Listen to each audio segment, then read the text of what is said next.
Hello students, welcome to adorable. और मैं हूं आपका मैथ टीचर नवीन गुप्ता। देखिए, आज के इस लेक्चर में हम लोग पढ़ने वाले हैं NCERT problems, maxima and minima. सबसे पहले हम लोग बात कर लेते हैं कि अभी तक किन टॉपिक्स को हम लोगों ने कंप्लीट किया है। तो अभी तक की बात की जाए तो हम लोगों ने सीखा कि किस तरीके से लोकल मैक्सिमा और लोकल मिनिमा को फर्स्ट डेरिवेटिव टेस्ट की हेल्प से या higher order of derivative test की हेल्प से फाइंड किया जाता है। इससे पहले हम लोगों ने जाना था कि मैक्सिमा मिनिमा का बेसिक कॉन्सेप्ट होता क्या है, मैक्सिमम फंक्शन और मिनिमम फंक्शन क्या होता है। तो उसमें हमने टोटल 5 लेक्चर्स में उस टॉपिक को कवर किया है। अब इसके बाद से हम लोग हर लेक्चर में एनसीईआरटी प्रॉब्लम्स को डिस्कस करेंगे, क्योंकि जैसा देखा गया है कि एग्जाम्स में या तो एनसीईआरटी के टॉपिक पर बेस्ड क्वेश्चंस आते हैं या same to same questions NCERT के होते हैं। तो चलिए स्टार्ट करते हैं आज का पहला क्वेश्चन।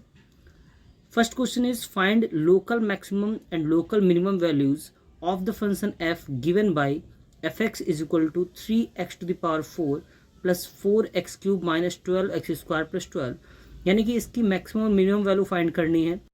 तो चलिए देखते हैं सोल्यूशन। सबसे पहले हमने क्या किया, फंक्शन को y के इक्वल माना, यानी y is equal to f x is equal to 3x to the power 4 plus 4x cube minus 12x square plus 12। इसे इक्वेशन फर्स्ट हमने एज्यूम किया। देन हमने इसको डिफ्रेंशिएट किया विद रिस्पेक्ट टू x। जब x के रिस्पेक्ट में differentiate करते हैं तो हमें dy बाई डी एक्स की वैल्यूज मिलती हैं, जो कि होंगी 12x cube plus 12x square minus 24x। ठीक, इसे इक्वेशन नंबर सेकंड माना गया।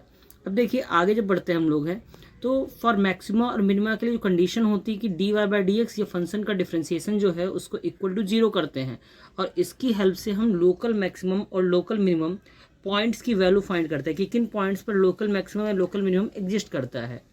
जैसा हम लोगों ने पिछले लेक्चर में डिस्कस किया था कि इन पॉइंट्स को हम स्टेशनरी पॉइंट्स या टर्निंग पॉइंट्स के नाम से जानते हैं।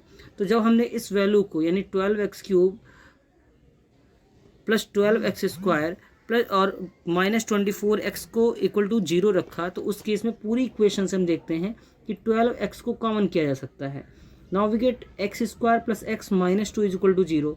तो जब इस क्वाड्रेटिक इक्वेशन के हम फैक्टर्स करते हैं तो हमारे पास मिलता है 2 के फैक्टर हुए 2 और 1, जिससे कि माइनस करने पे वैल्यू क्या आएगी 1।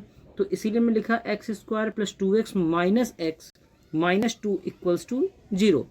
नाउ जब फैक्टर की हमने तो यहाँ से x कॉमन कर सकते हैं आप, तो this will be x bracket में x प्लस 2। सेकेंड स्टेप से -1 कॉमन कर सकते हैं, अंदर आएगा x प्लस 2। दोनों में x प्लस 2 कॉमन है तो हमारे पास आ गया x माइनस 1 x प्लस 2। तो फाइनली आप देखोगे ये लिखा हुआ है 12x x minus 1 x plus 2 equals to 0। जब दो टर्म या दो से ज़्यादा टर्म्स का प्रोडक्ट 0 होता है तो इसका मतलब ये है कि या तो फर्स्ट टर्म 0 होगा, या तो सेकेंड 0 होगा, या तो थर्ड 0 होगा। तो ओवरऑल हम देखेंगे कि यहाँ पर x की हमें 3 वैल्यूज मिलेंगी। First will be x is equal to 0, second will be x is equal to 1 and third x is equal to -2, क्योंकि x plus 2 is equal to जब 0 हम रखेंगे तो x की वैल्यू आएगी -2। तो हमारे पास x की 3 वैल्यूज आई हैं 0, 1 और -2। चलिए आगे देखते हैं इसमें क्या प्रोसेस लगाते हैं हम लोग। देखिए अब आगे जब बढ़ेंगे तो हमें उसी फंक्शन को, यानी कि जो आपने एक बार डिफ्रेंशिएट किया था dy बाई डी एक्स, जैसे इक्वेशन नंबर 2 नाम दिया था, उसे हम लोग दोबारा फिर से डिफ्रेंशिएट करेंगे, यानी कि हम अटेन करेंगे d2y by d x square. तो जब d2y by d x square निकालोगे तो आएगा 36x square plus 24x minus 24। अब at x is equal to 0, यानी कि जब 0 पे हम चेक करेंगे इसकी वैल्यू इस फंक्शन की d2y by d x square, तो x की जगह पे आपको सिर्फ 0 पुट करना होगा।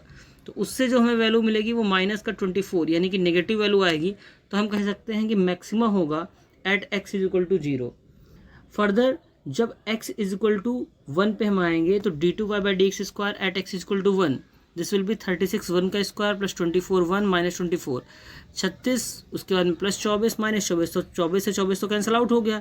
हमारे पास वैल्यू आई 36, जो कि एक पॉजिटिव वैल्यू है। ठीक है, और पॉजिटिव होने पे होता है मिनिमा। तो x इज इक्वल टू 1 पे वैल्यू क्या आ रही है, मिनिमा। मैक्सिमा किस पे है, x इज इक्वल टू 0 पर। अब हमारे पास थर्ड पॉइंट भी और बचा हुआ है, यानी कि x इज इक्वल टू -2। तो जब हम x इज इक्वल टू -2 पे बढ़ेंगे तो देखते हैं x इज इक्वल टू -2 पर हमारे पास क्या होता है कि भाई 36 -2 का स्क्वायर प्लस 24 -2 -24, तो इसे सॉल्व करने पे आएगा 72। ये भी कैसी वैल्यू है? पॉजिटिव। तो पॉजिटिव वैल्यू आने पे मिनिमम होता है एट x इक्वल टू -2। तो 2 पॉइंट पे हमने देखा कि मिनिमम वैल्यू अटेन होगी, यानी कि लोकल मिनिमा आएगा x इक्वल टू 1 पर और x इक्वल टू -2 पर, जबकि x इक्वल टू 0 पर हमारे पास वैल्यू क्या आ रही थी? मैक्सिमा। अब क्वेश्चन में आता है कि मैक्सिमम और मिनिमम वैल्यूज हैं क्या इसकी। तो हम जिस पॉइंट पे मैक्सिमम प्रूव हुआ था उस पे मैक्सिमम वैल्यू फाइंड करेंगे, यानी कि at x equal to 0 maxima था, तो मैक्सिमम वैल्यू क्या हो जाएगी? जो गिवन फंक्शन था हमारे पास उसमें आपको x जगह पे 0 पुट करना होता है, मतलब 3 इंटू 0 की पावर 4 प्लस 4 इंटू 0 का क्यूब माइनस 12 इंटू 0 का स्क्वायर और प्लस 12, यानी कि जितने भी जीरोज वाले टर्म है वो सब जीरो ही हो जाएंगे, तो लास्ट वाला बचेगा सिर्फ 12। तो 12 जो होगी इस फंक्शन की मैक्सिमम वैल्यू है, या local maximum value of the function at x equal to 0 will be 12। अब नेक्स्ट आता है कि मिनिमम वैल्यू कैसे फाइंड की जाए। देखिए, मिनिमम वैल्यू के लिए हमें क्या करना है कि जैसा हमने अभी x इक्वल टू 0 पे मैक्सिमम वैल्यू फाइंड की है 12, वैसे ही x इक्वल टू 1 और x इक्वल टू -2 पे मिनिमा आया था हमारा।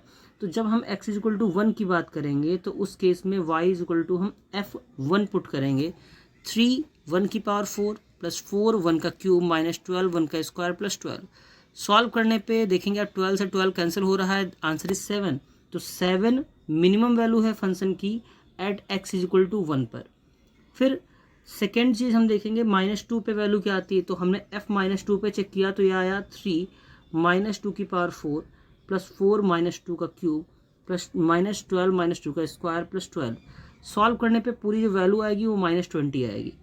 ठीक है, तो इस तरीके से इस क्वेश्चन को जब हम ध्यान से देखते हैं तो हमारे पास एक कॉन्सेप्ट और भी निकल के आता है कि ज़रूरी नहीं कि किसी दिए हुए फंक्शन में सिर्फ एक पॉइंट ही एग्जिस्ट हो जिसपे मैक्सिमम या मिनिमम वैल्यू आए। ठीक है, एक से ज़्यादा पॉइंट्स पे भी आप मिनिमम वैल्यू या मैक्सिमम वैल्यू अटेन कर सकते हैं।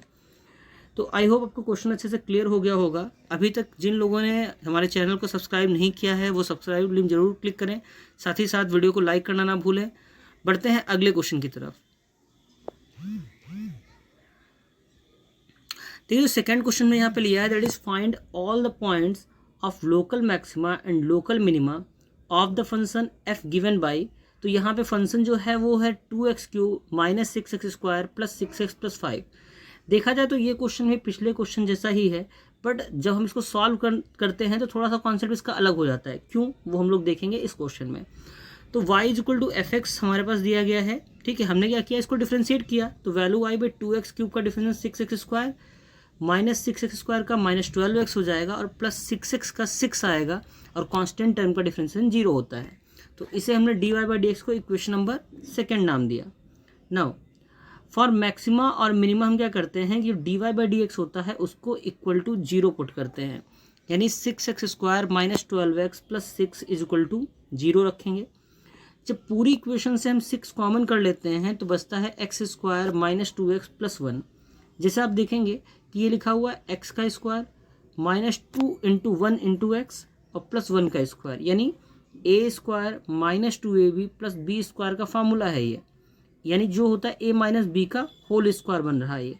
तो इसको हम डायरेक्टली x माइनस 1 का होल स्क्वायर लिख सकते हैं। आप चाहें तो फैक्टर्स भी कर सकते हैं, उससे भी आपको सेम आंसर ही आएगा। तो यहाँ पे ये बन गया 6x माइनस 1 का होल स्क्वायर। अब देखिए आगे, जब 6x माइनस 1 का होल स्क्वायर इक्वल्स टू 0 आपने रखा तो उस केस में x minus 1 is equal to 0, यानी x की जो वैल्यू आई 1, केवल एक पॉइंट आ रहा है जिस पर लोकल मैक्सिमा या लोकल मिनिमम वैल्यू जो होगी एग्जिस्ट करेगी। इसको हम लोग स्टेशनरी पॉइंट या टर्निंग पॉइंट्स के नाम से जानेंगे। नाउ अगेन डिफ्रेंशिएट किया हमने इक्वेशन सेकेंड को। सेकेंड हमारे पास था dy बाई dx जो आया था, देख लेते हैं एक बार, that is 6x square minus 12x plus 6, ये हमारे पास इक्वेशन थी। ठीक है, और जब इसको हम लोग दोबारा फिर से डिफ्रेंशिएट करेंगे तो 12x माइनस 12 बचेगा। ठीक है, आप देखेंगे इस तरीके से ये जो वैल्यू होगी अगेन डिफ्रेंशिएट करने पे ये आएगी 12x माइनस 12। अब जब हम जिस पॉइंट पे जिस पे हम मैक्सिमम मिनिमम निकालना है उसको पुट करते हैं, यानी कि x की जगह पे जब हम 1 पुट करेंगे तो वैल्यू हो जाएगी 12 इंटू 1 माइनस 12, यानी सॉल्व होने पे क्या आएगा 0। अब जो सॉल्व होने पे 0 आ रहा है आपको बताया गया है केस, कि जब डबल डिफ्रेंशिएट करने के बाद और वैल्यू पुट करने पे अगर आपकी वैल्यू 0 आ रही है तो उस केस में ये नाइदर मैक्सिमा नॉर मिनिमा का केस होता है और फर्दर इन्वेस्टिगेशन नीडेड, मतलब हमें चेक करना है कि ये नाइदर मैक्सिमा है नॉर मिनिमा है या नहीं। तो यहीं पर आपको समझ में आता है कि हायर डेरिवेटिव का क्वेश्चन है आपका। तो अब हमें क्या करना है, इसको फर्दर डिफ्रेंशिएट करना है। तो इक्वेशन थर्ड को जो हम दोबारा फिर से डिफ्रेंशिएट करते हैं तो आता है d3y/dx³ और ये वैल्यू क्या आ रही है 12, यानी कि जो थर्ड ऑर्डर डिफ्रेंशिएशन है वो नॉट इक्वल टू 0 आ रहा है। किस पॉइंट पे, x इज इक्वल टू 1 पर।